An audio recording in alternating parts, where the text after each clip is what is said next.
Hi everyone, it's me Joe, and today I'm bringing you a brand new series of videos. Now, what a funny, let's not get this lipstick everywhere. A couple of weeks ago, I had a really long management meeting, and we went through my whole YouTube, and we thought, how do I get on board with this whole new thing? I came up with a kind of idea, and it was basically challenges. Now, you guys have probably seen on Instagram all these crazy challenges, like, can you use food to do your makeup, which actually makes me feel quite queasy. So I'm going to test them out one by one and see if I think they work, and if I do think they work, I will show you a little tip that might help it along, or if I think they're completely silly, I will show you how I would do it as a makeup artist. So if you guys want to give me your feedback, don't forget to leave a comment below, share this, give this a like, and enjoy the rest of the video.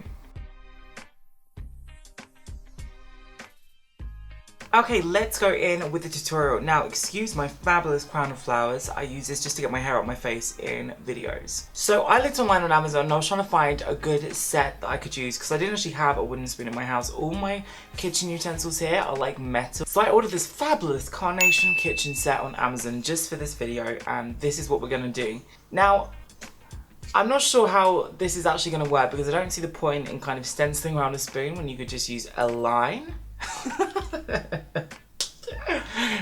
But let's go in. So normally what I would do with contour, and the way I would advise an everyday contour, not the kind of crazy makeup that I wear, which is pretty much painting on my new character, if you will. I would literally look at your face in a light, and what I will do now, which is going to be very unflattering, but let's do it. See? Very unflattering. Anyway, what I would do is I would have an overhead light, and then you look directly in a mirror and you can see where the shadows in your face naturally are. So Instagram has given people a little bit of a confusing idea about colour. Everyone uses the same product in various shades, which I can see some sense in if you are more to a deeper skin tone. However, if you are naturally a paler skin tone, your shadow in your face is not orange. Now, I don't know if you can see, but this is almost like an eyebrow shade. Now, the reason why I choose to use these colours is because they resemble your face in shadow. So you see what I'm saying? So in all my tutorials, I wish you guys would have been able to see them all in HD because there's a lot of subtlety that my old lights didn't really capture. It really bleached everything out a little bit. But for example, for this side of my face, that's where I would colour in because that's where my shadow is. Do you see what I'm saying? You would probably never guess to put your contour there. You'd have probably put it all the way down to your lip here. You have to really assess based on the conditions you're in. If you think about this in daylight, you're really gonna look like you have orange stripes on your face if you put orange and if you put it in the wrong place. So just think about enhancing your natural structure instead of building a new face, and I think you'll not be far wrong. Now, okay, so we're gonna use a spoon. Don't know who came up with this, but here we go. So I think they did it like there, right?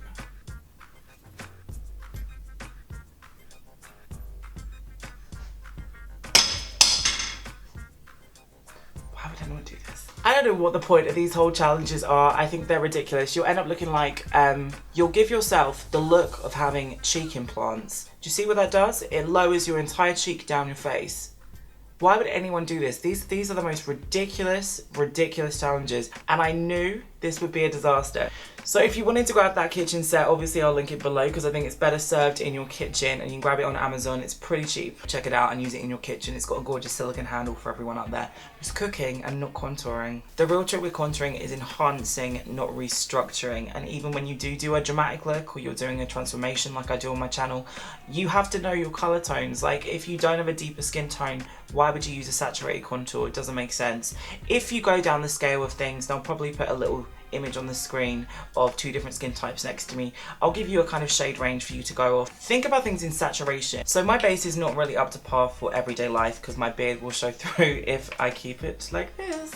So I'm going to be using just some NC Studio Fix NC25. So I'm matching up the contour. So also don't take contour the whole way down to your lips. That's again a very aging thing.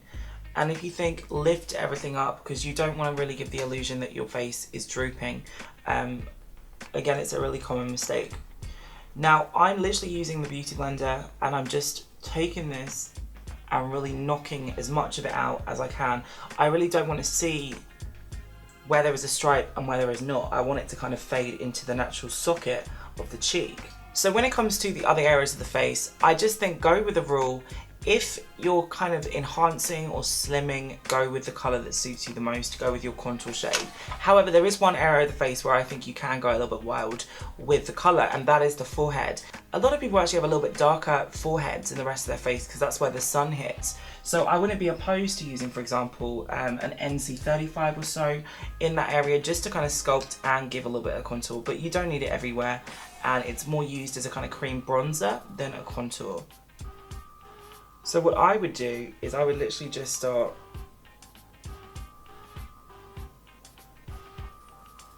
rounding off, just like so. So stipple where you want it to be solid. So now I'm just going to go with my sponge and I'm going to connect a little bit on the top of the cheek, like so. Now let's move on to the middle of the face. Now I like to use a highlight, and I use a cream highlight. I tend to use Full Coverage by MAC because it reminds me of being in school. And this is the colour W10, so it's even lighter than the colours they do in stores and a little bit more pink.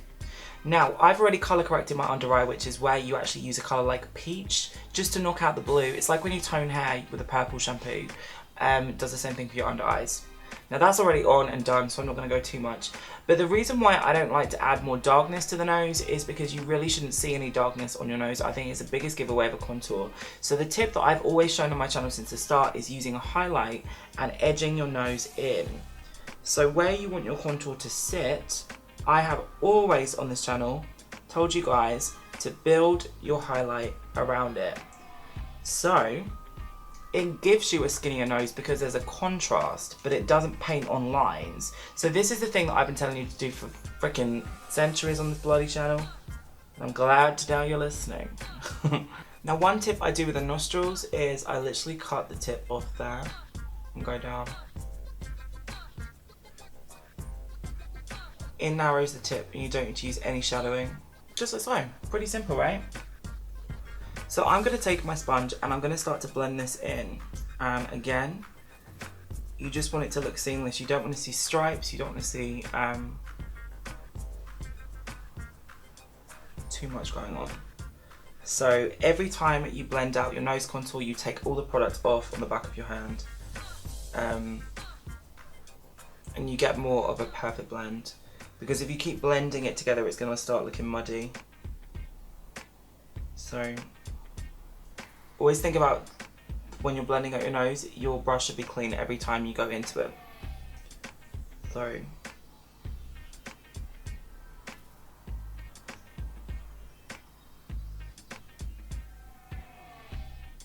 it's exactly the same as how you would paint with oils, by the way. That's basically how I learned to do a lot of my technique.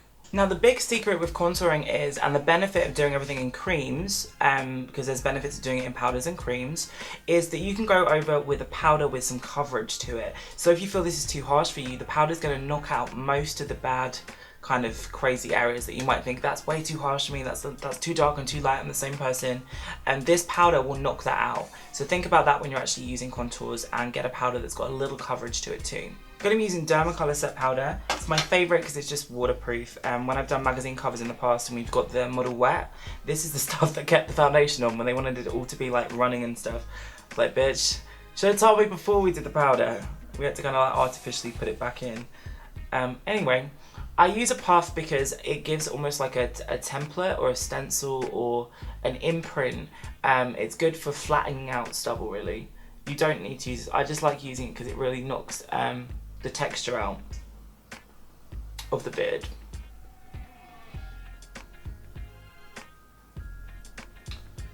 You can pretty much see it just makes everything come together.